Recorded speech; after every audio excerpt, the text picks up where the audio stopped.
mentioning how, well, some broadening effects with the transition to a line. I've also heard of narrowing effects. Yes, oh, good question. That's a sophisticated question. So usually what happens is the pressure goes up because the frequency goes up.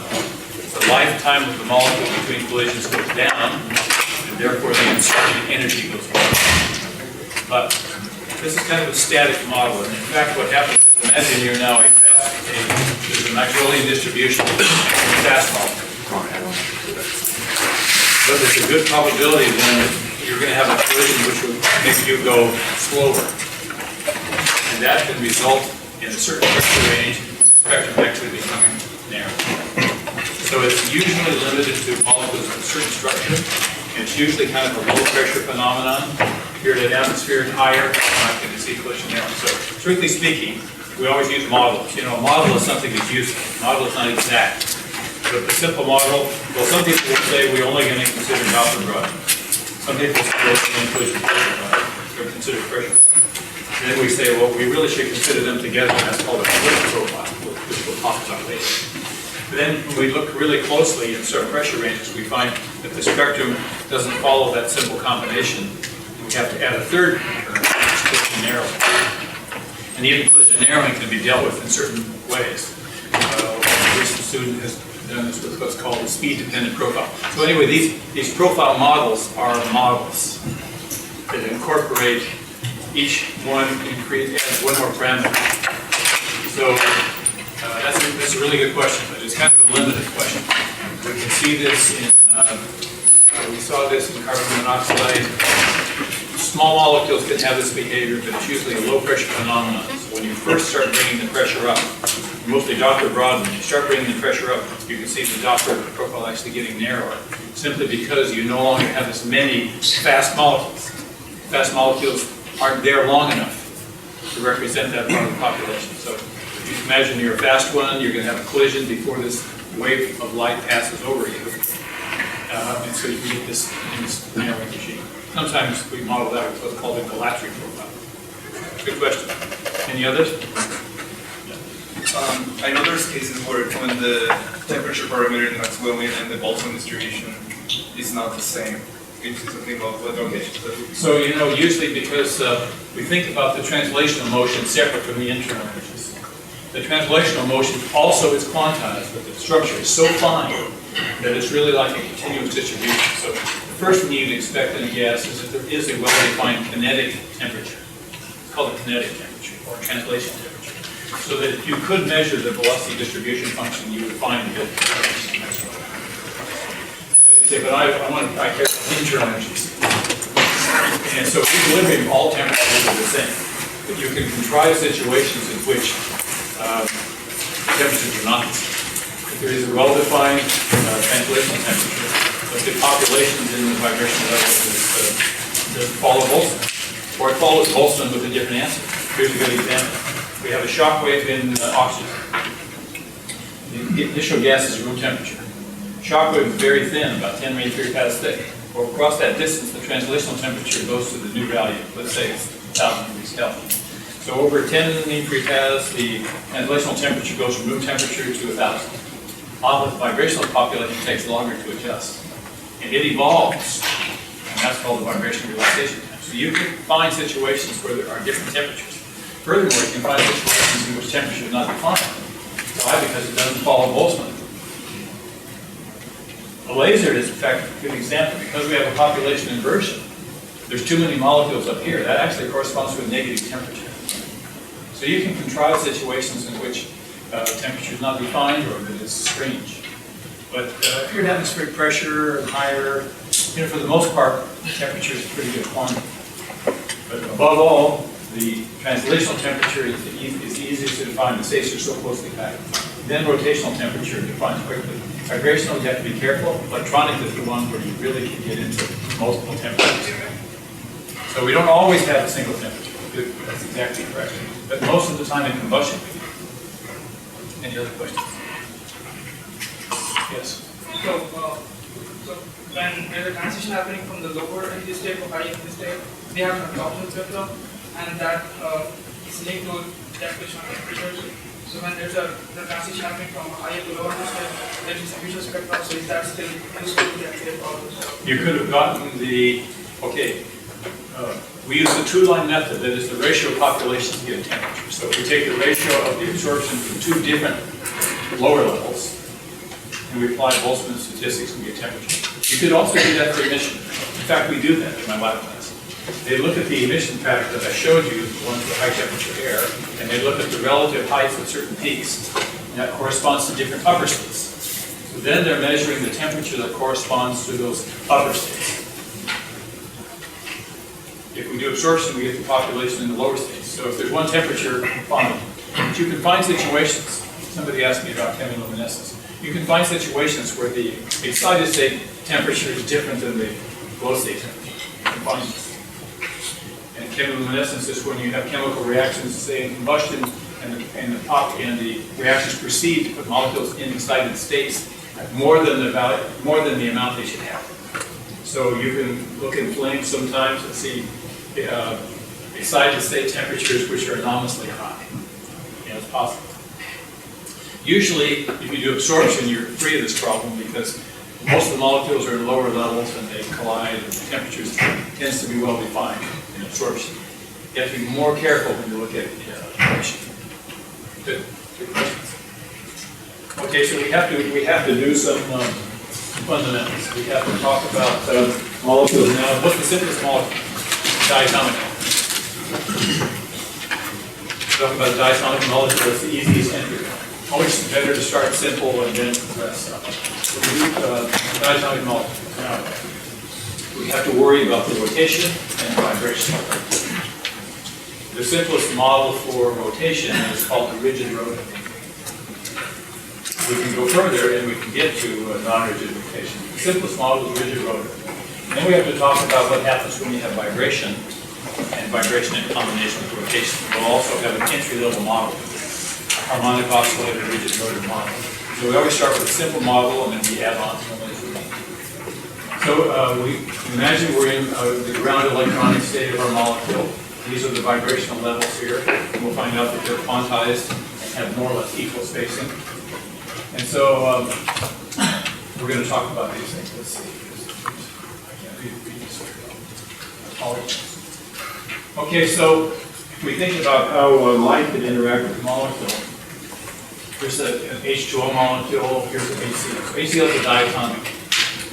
It's a heteronuclear diatomic, meaning that the two atoms are different.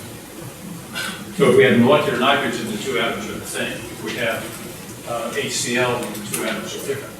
When they're different, there's a different amount of charge on one end or the other, and that's called a dipole strength or dipole moment. And so there will be some strength of this dipole that corresponds to this charge difference. And we're going to need this in order to have absorption or emission of light. We're not going to deal with HO right now. It's a pretty complicated molecule. It's a diatomic molecule. It's within our needs. So if it's heteronuclear, there's a dipole moment. If it's homonuclear, there's not a dipole moment. So if we have a nitrogen molecule and it's vibrating or it's rotating, you can't see any oscillating charges because it's symmetric. So you might say, well, then how are we going to study the spectroscopy? How are we going to measure the positions of, how are we going to measure the energy levels in the states? Well, nature is always kind, always a way, but we have to use a different method. So we can rely on something, elastic scattering is when light comes in, bounces off without a change in wavelength. Think of it as a photon comes in and photons get out, and there's no change in color. It's called elastic scattering. Inelastic scattering is a photon comes in and goes out with a different energy. It's either added to or subtracted from the internal energy, so it's inelastic. There are two types of collision, elastic and inelastic. If it's elastic scattering of a photon, that's called radial scattering. So here's our photon coming in and it's going out. So if it's elastic, it's called radial scattering. If it's inelastic, it's called Raman scattering. And so that photon that goes off can either go off with more energy or less energy. If it goes off with more energy, conservation of energy applies. If it goes off with more energy, the molecule has gone down in quantity. goes away with less energy, the molecule has gone up. Now it has to only go to about quantum state. So this is an example of radius scattering and Raman scattering. Raman scattering can be given the name of either Stokes or anti-Stokes, depending upon the change that takes place. So Raman scattering, you think about it something like this: the photon comes in, goes away, and the molecule maybe is here and ends up here. And in between is what's called a virtual state. So there is always a way to find out what the energy levels are. If it's homonuclear instead of heteronuclear. But for absorption and emission, if we're going to talk about so much, we're going to be thinking mostly about the heteronuclear case. Remember, position, strengths, and shapes.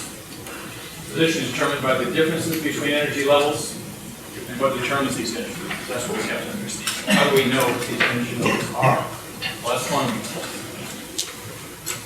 So we're always thinking about the internal energy as the sum of three parts. We're mostly right now going to be considering just these two on the right, the rotation and vibration. These fine structure levels are rotational energy differences, which are small. The big blue lines are the vibrational energy levels, basically, which are larger.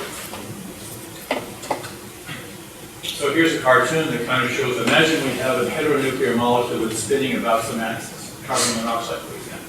So if it's plus on one end and minus on the other, as it rotates, it looks like it's an oscillating dipole. It's like an antenna. So you can either be radiating or capturing absorption of electromagnetic lines. So if you have an oscillating dipole in the vertical direction, that's what you need in order to have absorption and emission of light. So if you look at this dipole moment at instance in time, you can see that it's oscillating, it's undulating. So now the rotational motion, the energy differences are small, and the spectra tends to be in the micro region. We're not really going to be studying that, but this is where we start. So are some molecules microwave inactive? Yes. Homonuclear molecules are not microwave. They have energy levels. They're not going to respond to microradiation. So now we look at vibration, which is kind of the same idea. We have our carbon monoxide, which is now changing length in vertical direction. And if one is slightly plus and one is slightly minus, then you're oscillating the magnitude of that electric dipole. And so again, if we watch as a function of time, we see that there's lots of modulation in the. That's what you need to transmit energy, electromagnetic waves. That means you also absorb. Anything that emits absorbs. So that's the basic idea. For diatomic molecules, we focus on the heteronuclear case, and then it will be, I call it infrared acne, because these transitions tend to have photons in the infrared regime. When you put your hand out by a fire and you feel radiation, that's infrared radiation that's hitting your hand. So you might see a fire that's glowing yellow, which is due to the fact that you're seeing some soot or something. The fact that the heat is being transmitted is in the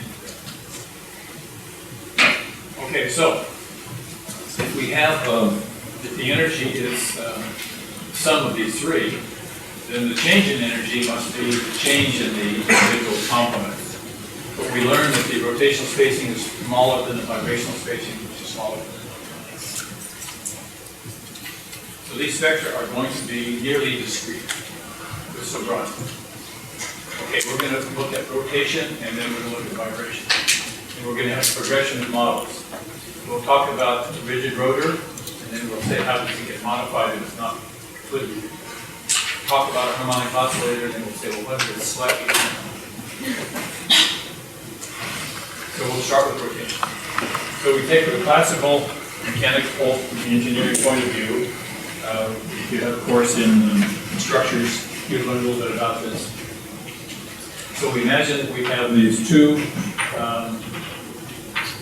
nuclei of different mass. And when you do a mechanics problem, the first thing you do is you find the center of the mass. So you imagine that these are 2 point masses separated by some distance, which is a constant. That's why we call it the rigid rotor. And they're separated by some distance. If you know those masses, you can find that the point along this line for the center of mass. So in mechanics, you find the center of mass, and then what else do you worry about? You worry about moments of inertia. So you find the center of mass if you know the individual masses. Find out what the center is. So we assume point masses, and that means that these nuclei are really small, internuclear spacings of the order of 10 to minus 8 centimeters, 10 to minus 9. And then we imagine this as a massless rigid bar, which links these two things. And it's going to rotate about the center of mass. So we're neglecting translational motion. Imagine this is kind of on a frictionless plane, and this thing is rotating. So in mechanics, you find the center of mass, and then you establish the principal axes of rotation. There's 3, as you see. And they can be defined in certain ways. But for this molecule, it's really quite simple. The perpendicular axis is usually called the V axis. The axis along the nuclei is called the A axis. V is the perpendicular axis. And C is the third axis. It's also a dot. There's no difference between V and C, except that there are problems. I can locate these axes at any angle around the A axis and so on. Okay, so we're going to relax this straight a little bit later. So the classical mechanics, we take the moment of inertia about the center of mass, and that's the summation of the masses and the radiuses squared, which is usually expressed as mu RE squared, where mu is known as the reduced mass, the ratio of the product M1, M2 divided by the size. And the mechanics people do this because they change this problem into a 2-body problem into a 1-body problem. Now there's one mass. This is one mass, the reduced mass. And then RE has the internuclear spacing, the total spacing between the two nuclei. So far, we've got a mechanical model. We find the center of mass. We find the moment of inertia. So let's assume we know the masses, and we know RE. We've got the moment of inertia. If you look at it if you go into StanGen or you go into GenF tables, they will list the properties of the molecule. They'll give you the spacings, they'll give you the masses. You might ask how they got those. But once you have those, you know this moment of inertia. Now finally we use quantum mechanics. We just accept the fact that quantum mechanics says that the angular momentum is quantized. And that the angular momentum is given for this diatomic molecule as the product of J plus 1 H bar. H bar is Planck's constant divided by 2 pi. So quantum mechanics tells us angular momentum is quantized. It takes on allowed values of this quantity, where J is either 0, 1, 2, 3, 4, 5, infinite. That's it. Just accept it. Angular momentum is quantized. You can only have certain discrete values. Now you can see that if you go to the GenF tables and you look up the masses and the internuclear spacing, you can calculate this yourself. Or you can recognize that the way those people got those was by measuring the spectrum. Spectroscopy, statistical mechanics, thermodynamics, they're all intertwined. What about the energy? Why do we care about the energy? We want the energy because it's the energy difference. It's the energy of the photon. It's going to give us the wave energy. So the rotational energy is 1/2 I omega squared. And if I do a little algebra, I end up with saying that the rotational energy is also quantized. Rotational energy is J plus 1 H bar squared over 8 pi squared I. Now it's H squared over 8 pi squared I. Well, that's interesting. That says that if you tell me the moment of inertia, and if you tell me J, I know the energy. Or if you tell me the moment of inertia, and you tell me the rotation, I can tell you J. And J is only an energy. So, in quantum mechanics, all we do is we accept that things are quantized, we accept the rules, and we have the information we need. Now, in rotation, these would be units of like joules. Rotation is conventional to talk about the quantity as a function of J. So the convention for rotation is that the energy is expressed in wave number units. Remember, C equals lambda nu. I can always go back and forth between energy units. So the convention is to say that the rotational energy, which depends only on J, is M, which is the energy of rotation up here divided by hc. So I take this h squared over 8 pi squared and do this, and I end up with a quantity, it's called V. So this is called the rotational constant V. It's Planck's constant h, speed of light, and molar inertia. So the rotational constant V is inversely proportional to the molar inertia I, which depends only on the masses and the energy of space. That's the rotational constant V. What are the units of V? It's like they're wave numbers, right? So the units of V tend to be wave numbers. And you're going to learn that the conversion between wave number units and kelvins is 1.44. The energy, the V constant is, V is 1. The characteristic temperature, let's see, is 1.44. Okay, that's the, so there's a simple way to go back and forth between energy and different units, joules and well, okay, we still need a little bit more from quantum mechanics. Quantum mechanics tells us that the energy levels are quantized, and it also tells us which transition states, which states can talk to each other. That's called the transition probability. So it was found by solving Schrodinger's equation, which is wave mechanics equation. And then it's the probability of two states interacting with each other in the presence of an electromagnetic field. It's called the transition probability. So that could be solved. So if you postulate a rigid rotor, then the quantum mechanics people can calculate the probability of change. And what do they find? They find that the change in quantum number between the upper state denoted by a single prime and the lower state denoted by a double prime will only be 1. So if you accept the rigid rotor, delta J is just 1. It's the only possibility. Wherever you are, if you absorb light, you only go to the next state. Which also means that if you're in a given state, you emit light, you only go to the next state. So the beauty of this model, the rigid rotor model, it really simplifies the mathematics. It's not exact. It's not rigid model. If you introduce that it's non-rigid, you get some slight perturbations. But this is the beauty of picking a nice simple model. So delta J is 1. So quantum mechanics tells us we got quantized momentum, which leads to quantized energy, which leads to selection rules of delta J is 1. Pretty amazing. So since F is just VJJ plus 1, I can then say that the energy difference in wave number units between, and as I go from J of 0 to J of 1, is 2B.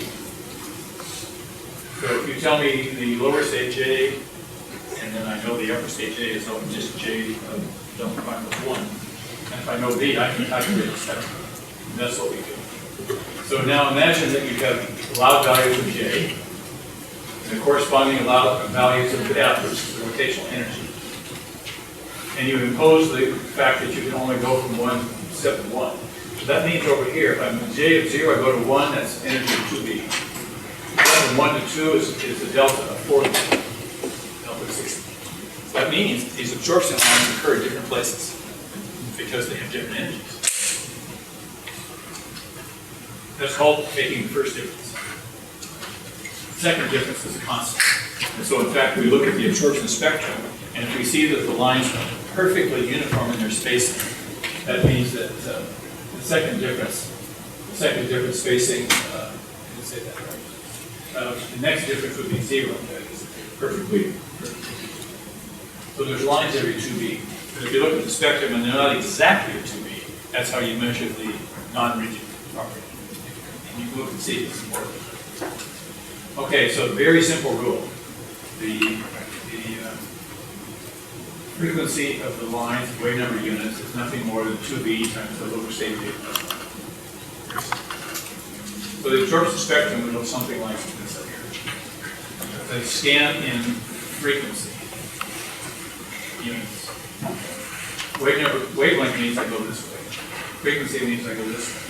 I do this in wave number units. Here's a line, another line. They're all spaced by 2B, and I see that they have different intensities. Why do they have different intensities? Boltzmann distribution. Just measuring the Boltzmann distribution. So I have a rule, it's my rule, that the probability of absorption per molecule is fixed. But the probability of going from per molecule, going from 0 to 1 or 1 to 2 is constant. then the distribution you see is exactly the Boltzmann distribution. And roughly, that's correct. It's not exact. So it's uniform spacing, easy to see. So the molecular spectrum is really very simple. If you look at these units, you can show the drop here in the gigahertz range, so that's the molecular. So you have to use a certain apparatus to do this. So now, what about the usefulness of the rotational spectra? If you measure the spectra, you can solve for mu r squared. You know the masses, you can solve for the length. You know, so anyway, you use spectra to determine the molecular parameters. So you measure the line spacing, gives you B, which gives you the moment of inertia, it gives you mu r squared. So if you know the masses, like say it's carbon monoxide, you measure this RE like 5 significant figures, just in molecular. It's so simple. It's amazing.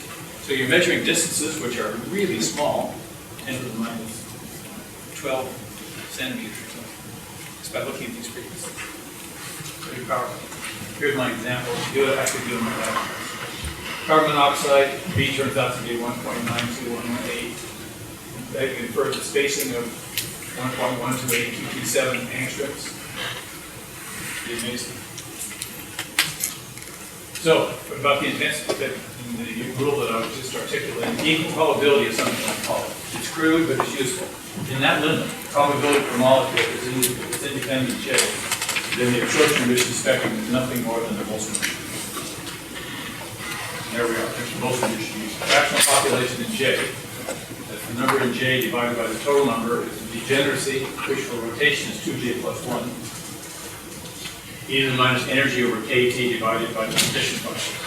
And you can show if you do the math in statistical mechanics class, that partition function is T over theta R.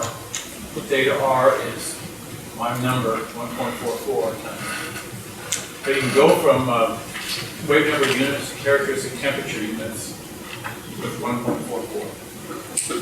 So fractional population depends upon the degeneracy, which is a number, depends upon the rotational characteristic, rotational temperature, which is a number, and it depends upon J and T. So if you measure the population as a function of J, you get T. Now, you might say, well, what is this degeneracy? 2J plus 1 is the degeneracy that says, if you tell me J, that's not quite enough information. If there's a magnetic field present, there's another rule from quantum mechanics that says it can only take on certain orientations. And even if that field isn't present, that's a degeneracy. So this degeneracy is the number of states that have the same energy. And then we call them together. Partition function is the sum over states. So if it has statistical mechanics, you've seen this, you have it, you have to accept it. Now, there's a subtlety, and that is that symmetry is important in quantum mechanics, and so you have to think about symmetry. If this molecule is symmetric, then there are two orientations that look the same. You have to divide out that out. That's a subtlety that we talked about in my class that has to do with nuclear spin, but we will not get into here. So typically in an introductory book, you can see this symmetry factor. So for CO, the symmetry factor is 1 because it's homonuclear. Nitrogen, 2 orientations look the same, so you have to put in 2 here. Okay. Intensity is the lines, then here's my number. Okay. So here's representative molecules we might care about. Diatomic molecules, homonuclear, homonuclear, heteronuclear, homonuclear. Here's their numbers. They tend to be around 2 to 3, except if you have a molecule like fluorine, which has weak bond, kind of lazy spring, then you'll get a bigger spacing. So remember, B is inversely proportional to I. So if you have a lazy molecule that's kind of big, and a bigger moment of inertia, smaller value of B, smaller value. This just means it's a lazy molecule.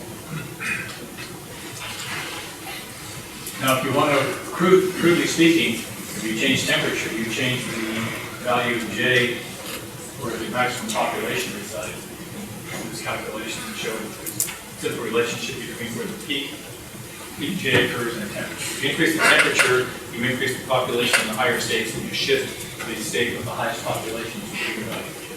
But that's a crude way to get temperature, not a good way. What about isomers? So if I have carbon monoxide, I can have C12, O16, or I can have C13. Well, how much carbon-13 is there? What's the abundance of carbon-13? About 1%. If you buy a bottle of carbon monoxide, about 1% of that carbon monoxide is carbon-13, not carbon. So what does that do to the spectrum? Well, the internuclear spacing is set by electrical forces. So as I go from carbon-12 to carbon-13, I haven't really changed it. All I've done is change the mass of the nucleus. That's nice. So I can change the isotope. Haven't changed the spacing, but I've changed the mass, and therefore I can look at the relative values of V, and I can find out the relative change is very small. So basically, the key principle is the internuclear spacing is set by electrical forces, not masses. But the moment of inertia is by masses. So V has masses. So my lab course will let them see that there's some interfering lines that are there, and it's due to the isotopes. Non-rigid rotation. Well, it just means that the lines are going to be when you spin up faster and faster and faster, you get some centrifugal forces. Try to make the bond longer. So at high J, the moment of inertia gets a little bit bigger, which means that V gets a little smaller. So you can see that.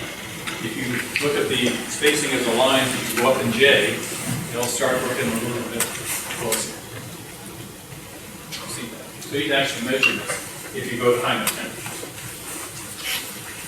And that usually is represented by D. So we're going to have expressions where this frequency is 2BJ plus 1 plus a correction term, and we start calling that D. You'll notice now we also have a subscript of D, and that's because, strictly speaking, the volume spacing depends upon vibrational level. If you start vibrating harder, it also causes a change in the nuclear spacing, mean nuclear spacing. So this D is very small. For nitric oxide, D over V is like 10 to the minus 6. So it's usually not a problem. Okay, so a bigger problem for us is that we have to worry about that V is a slight function of V. V sub E is when you take the rigid rotor model. V sub V is when you allow it to vary slightly with V. And there's a constant, positive constant alpha here that depends upon V. So there are some correction terms for the non-rigid rotation that we can use when we need to. They're often pretty small. They're well known. They're in the literature. Hertzberg is the Bible spectroscopy.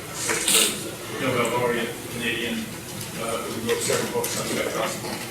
So that's where you start. If you look at nitric oxide, here's the value of V in the equilibrium position. Here's a slight correction term for vibration, 10 to the minus 2, and so on. So all these numbers are really known. Well, now we want to get to vibration rotation. So we want to worry about, well, what about vibration? And so again, we're going to start with a simple model called the simple harmonic oscillator, or SHO. The next level up is called the KHO. And we'll start with the simple model, and then we'll go to the improved model. So now, we're back to mechanics again. We have our molecule, let's imagine it's on a frictionless plane, and it's vibrating away. Forget the rotation right now, it's vibrating away. What do you know about classical mechanics for vibration? Usually you introduce to this by what's called Hooke's law. So in Hooke's law, you pull a spring apart. This is a massless spring. You pull the nuclei apart, and they want to go back. Pull it farther, still wants to go back. Or you compress the spring. So you'll have some sort of a linear force law that will impose. And we start with classical mechanics, and we use Hooke's law. So Hooke's law says that the restoring force is linearly proportional to the perturbation rate in the equilibrium position. So you compress or extend, doesn't make any difference. the restoring force is proportional to the distance of the Spencer sample square. Is that exactly right? No. But it's the first term. So you take that term, and we call this Hooke's law. And in that model, you could be doing this if you don't know anything about quantum mechanics. This is an undergraduate mechanics problem. What's the fundamental frequency? So if you do this massless, perfect spring, and you pull it apart and let it go, how long does it vibrate? Forever.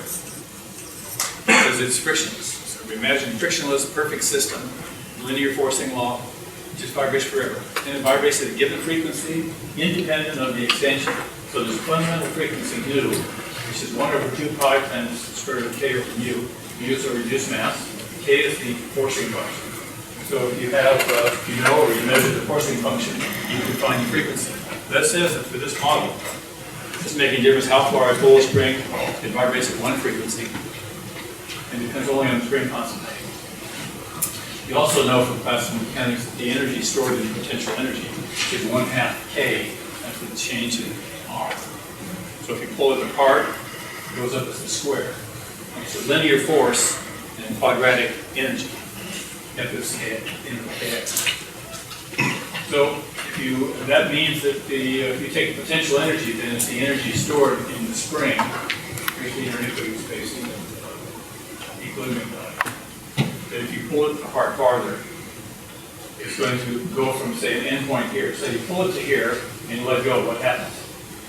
Potential energy goes down and goes back up. It goes in this well, oscillates in this well as you change potential and kinetic energy. The sum is a constant. Pull it apart, you got some potential energy. Let it go. As you trade potential and kinetic energy, wherever you start. But in this simple model, the frequency is the same. Well, that's about as far as we can go with our classical mechanics. Now, a real molecule actually looks more like this. The ideal molecule, that's the parabola. 1/2 kx squared. Real molecule is sharper on the compression side and it's lazier on the contraction side. But it's a pretty good model, actually, for low vibration levels. What does quantum mechanics do for us? Quantum mechanics says, hold it, you can only have quantized values. And that they're given by G. So we use F for rotation, G for vibration. This G depends only on quantum number V, and it's the omega times V plus 1/2. This is the frequency that we had already up here. Well, it's nu pi in hertz divided by C, because I got to get into wavelength. But here's the fundamental frequency in hertz. Here's the frequency in wave number units, I got to divide by C. Here we are. V plus 1/2. What's the smallest value of V? 0. That's interesting. That says that there's an energy of vibration even when what is in the lowest quantum state. And that's called the 0-point energy. So the molecules, even as you approach 0 degrees, are still doing this. Quantum mechanics is also good to us again. It says, for this model, they allow changes for only a 1. V upper minus V lower is only V1. But as soon as you relax the harmonic oscillator model, you turn on the possibility of a little bit of V2 or 3. So the power of the rigid rotor model and the harmonic oscillator models with these really simple results from quantum mechanics. Equal spacing of the lines then, because G is a linear function of V, so if you increase V by 1, you always get a change of omega.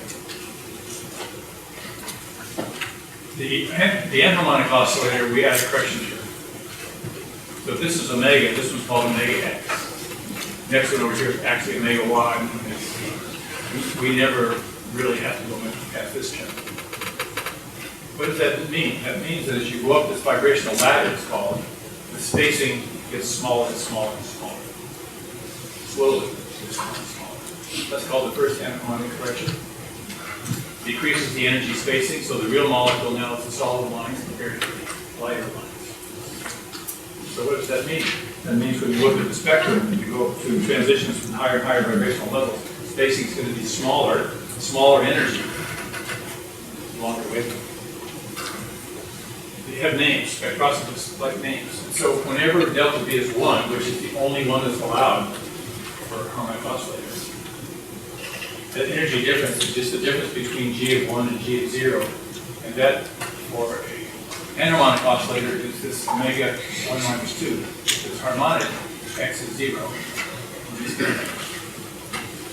But the terminology is that all the delta V and 1 are called the fundamental band.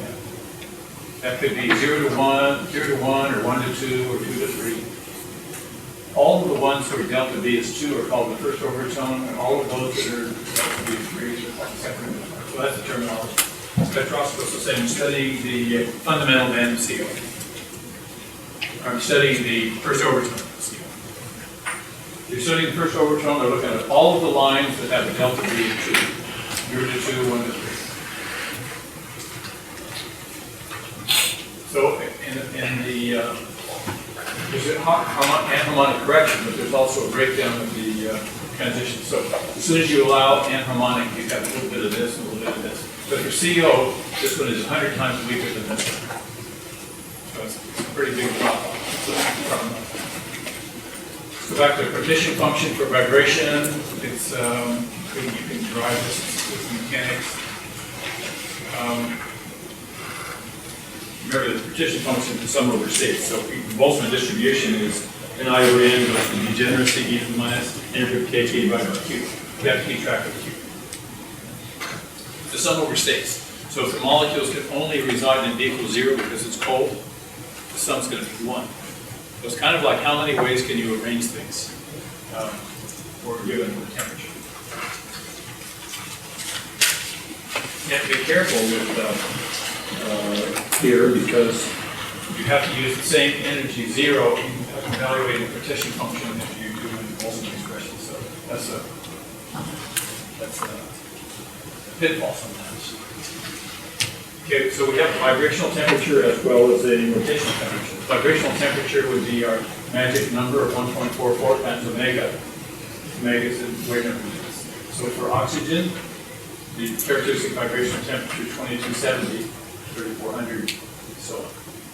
Here's this lazy molecule, CO2.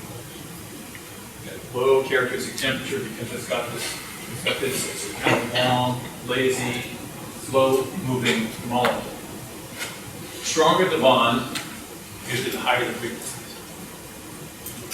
But these numbers are big. That's a reminder that when we think about rotational temperatures are a few degrees, with the vibrational temperature is 1,000.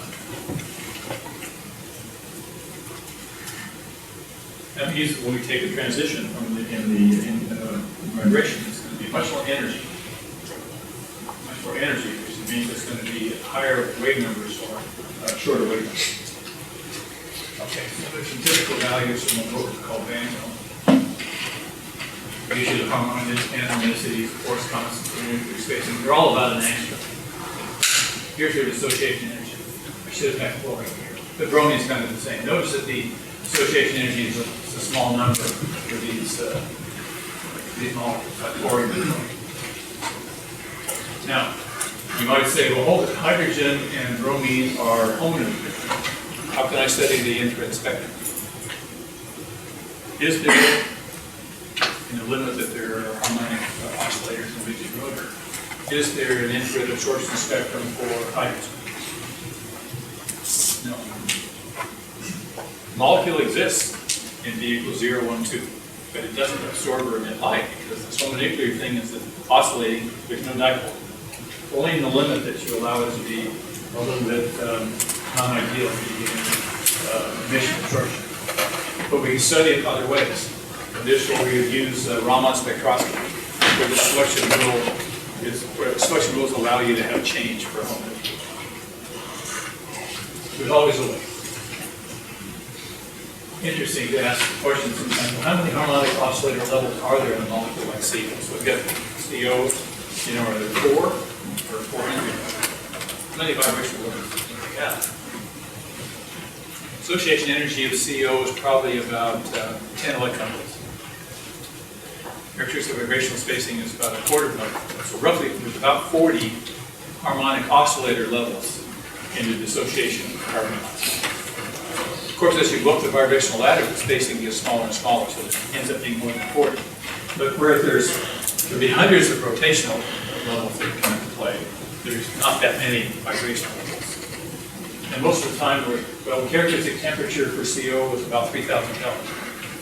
So what that tells you is that if you're studying combustion at 3,000 degrees Kelvin, the ratio of population in V is 1 and 0 is about 1/E. So it diminishes so fast that at 3,000 Kelvin, there's virtually no population in high V's. But remember, it's 3,000 degrees is the characteristic temperature from 0 to 1, under 3,000 degrees. So you have to be really high temperature to populate the upper vibrational levels. Okay, this was just to come out about the same. You can do energy and kcals, you can do it in electron volts. Actual number, but it's bigger. Okay, there's a lot of approximations that are used in order to keep the model simple. The power of a simple model is that it lets you see into the problem and understand what's happening. One of these ideas is called the Born-Oppenheimer approximation, and two famous people, Born and Oppenheimer. And basically, what we do is we argue that these energies are set, but they don't have to know anything about the vibrational energy to think about the rotation. So it's like thinking that these energies are independent. They're not exactly independent.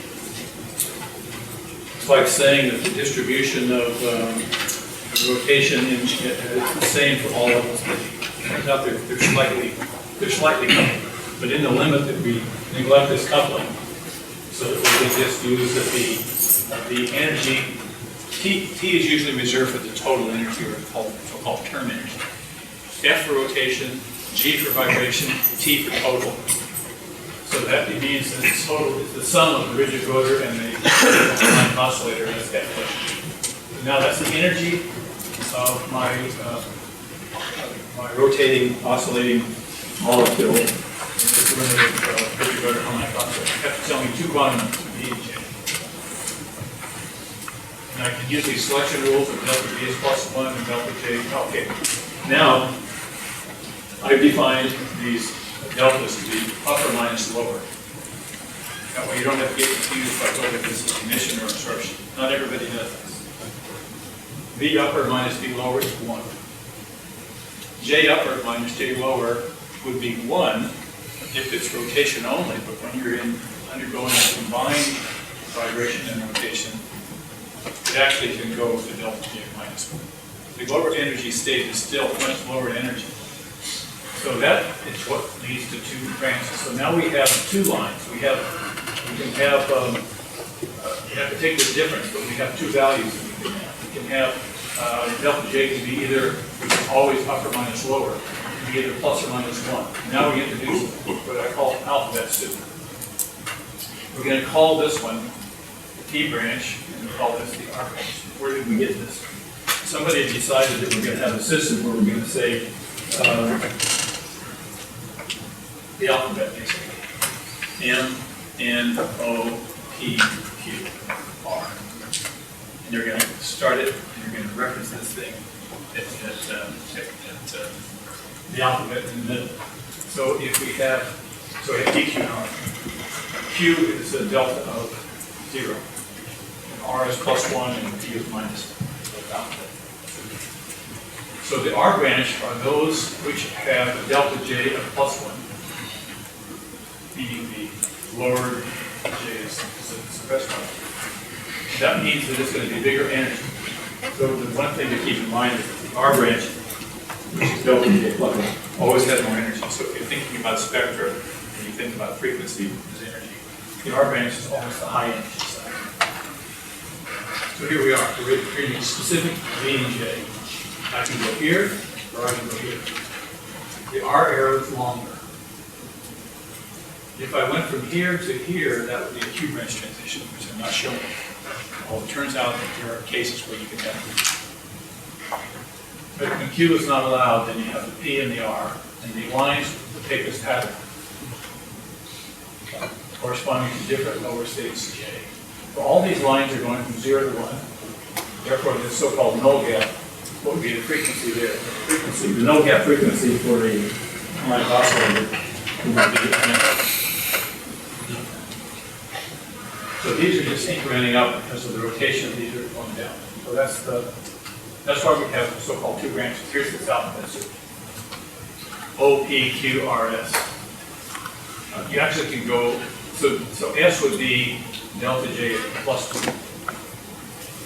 Turns out you can have S branches for the wrong state.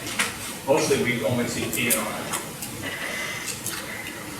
So the R branch, which is the, take the difference between the upper state and the lower state, and put that together, and I get, so here's the rigid, the harmonic oscillator term, here's the rotational term.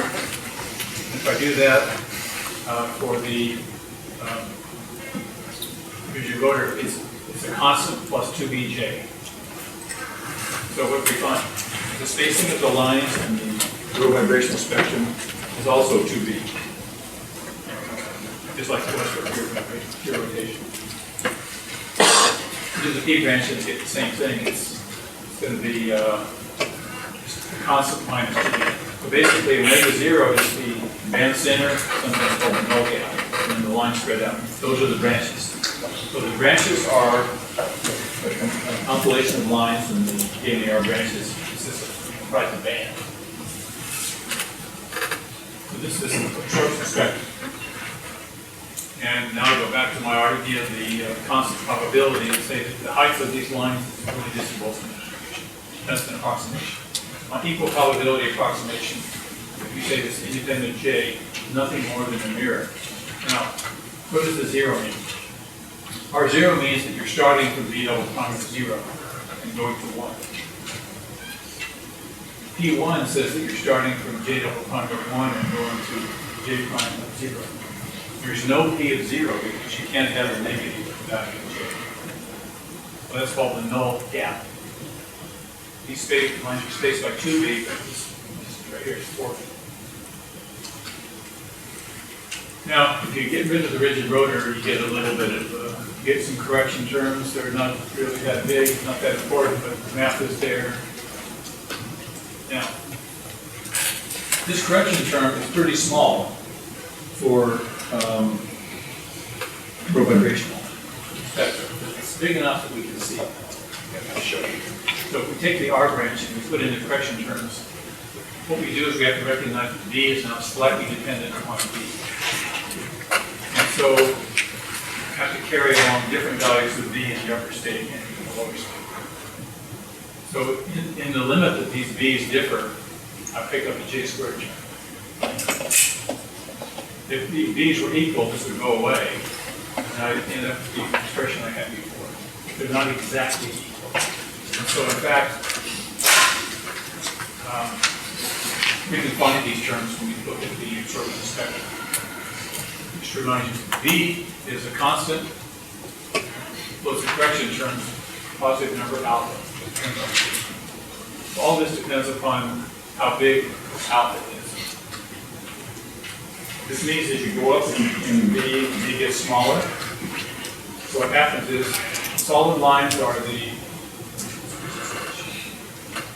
dashed lines are the ideal values, and the black lines are the solid lines are the ideal values. So you can see some variation in space. In the R branch they get closer, and the P branch they get further out.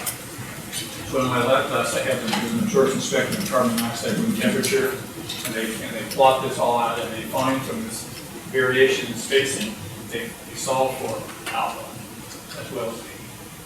Sometimes this is called a four-track parabola. So you can plot the energy difference relative to the null gap. As you go up in the R branch, this would be the rigid rotor model out here going straight. What happens is it goes up and it starts to turn back. The spacing over here gets farther. So you can actually measure this. When it turns around like this, that's called a band gap. So if you go to high enough J in the R branch, you find that the lines start going backwards in the R branch. Okay, so what I've done is I showed you that there's a simple way to think about this, and then there's a slightly harder way. But you can see this in laboratory. Okay. mean time should be like that. Okay, so in the laboratory, I give the students a sample of carbon monoxide, they do the absorption spectrum, and they solve for the parameters. What are the parameters in the problem? V, alpha, omega, and X. 4. If I say it's rigid rotor harmonic oscillator, X and alpha is 0, 1, 2. But we can actually measure all 4 parameters. And so you measure the absorption spectrum and you fit it. Now, how do we actually do this? You can fit the spectrum. Now, in order to get omega, the X, you've got to look at the 0 to 1 null gap, and you have to look at the 0 to 2. And so you need to have at least 4 measurements to get 4 parameters. So we look at the relative positions of the first fundamental and first over zone to get this number. Now we also have to find the rotational constants, and again, you just fit the spectrum. So there's enough information to get these parameters. That's where they came from. So if you go into the Janus tables, that's where these numbers came from. Somebody did this. So you can either take those numbers and calculate the spectrum, or if you take the spectrum, you calculate the numbers. So the relationship between system mechanics. Okay, I think I probably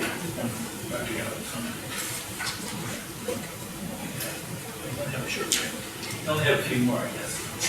There's different ways of getting these numbers. We use the method of common state. So if you imagine, if you look at the positions of the lines and you pick a common upper state and compare the lengths of the arrows to the 2 allowed lower states, you can solve for the energy difference between these two. Depends only on V double. Use the method of common lower states. Compare the length of this line and this line. Depends only on the V of the upper state. You can solve V. I like the method. That's the method of common state. That's how you can solve it. Okay, proof model. I told you about isotopes already. Keep going because molecule spacing depends on electrical effects. The mass is dependent on the isotope. So you can solve by looking at the spectrum. You can solve it. Here's what my students do in the lab. Here's the absorption spectrum of CO at room temperature. And you see the R branch and the P branch. See the R branch on the right side of these frequencies. See these little lines down here? Yes? You can see it. So if you didn't know what the isotope was, you could look at this and you can figure that out. You can find masses. Okay, I hope I'm about that. You look at a molecule like, okay, some molecules have different abundances. I told you that for carbon, the abundance is about 1% for carbon 13. Similarly, if you look at HCl, hot band, okay, hot bands. If you have room temperature CO, the absorption curve from 0 to 1. But if you're in combustion gas, you also could have the absorption from 1 to 2 to 3. Those are called hot bands. So when the temperature is high, you can have populations and you have to deal with hot bands. Here's a calculation here of the Boltzmann ratio, level 1 and level 0. Take carbon dioxide. Theta is 3,000 degrees. So the fractional population in 1 is 10 to the minus 4. If I go to 1,000 degrees, it's 5%. But it depends. I've got oxygen, which has a smaller characteristic temperature. 1,000 degrees, 10% of the molecules can be equal to 1. So the population distribution changes with temperature. Okay. I don't have any more slides.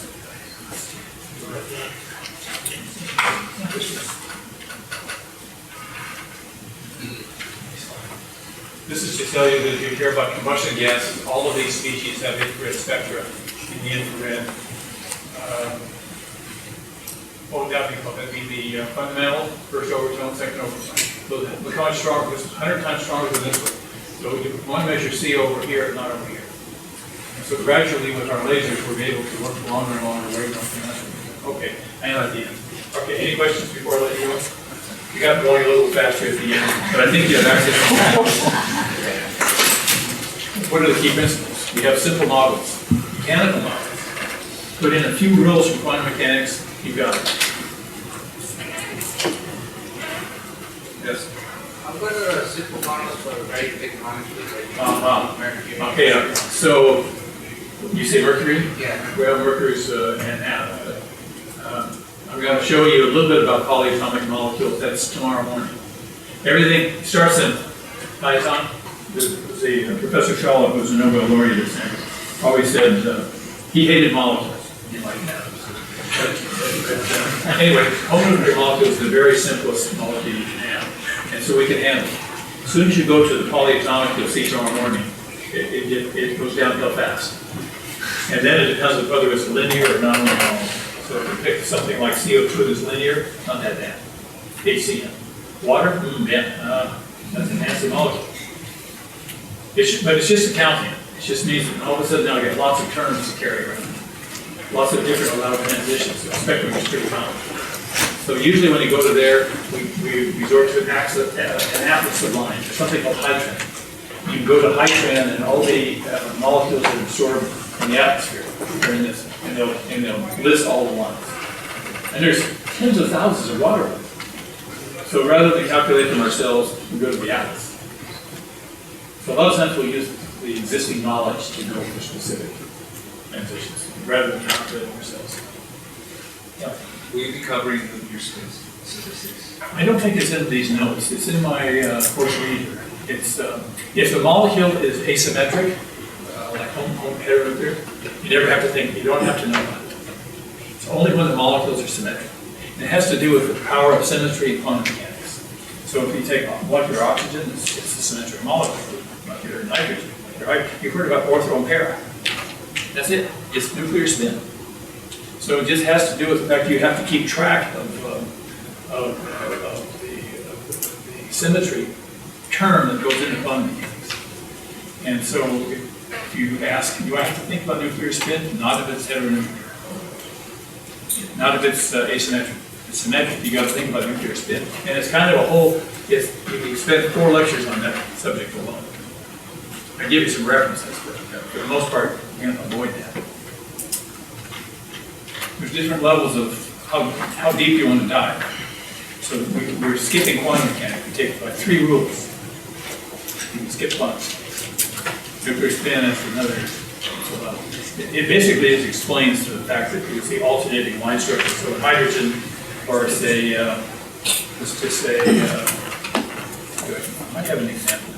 Like if we look at our absorption spectrum of O2, we do this in my lab class.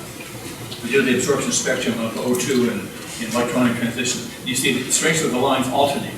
So instead of it following the Boltzmann distribution, it oscillates. And you could have in some J's some J's are forbidden, some states are forbidden, and some states are favored. So we'll have to talk separately. Thanks for the question. Anything else? Okay, I better let you go. We're doing around.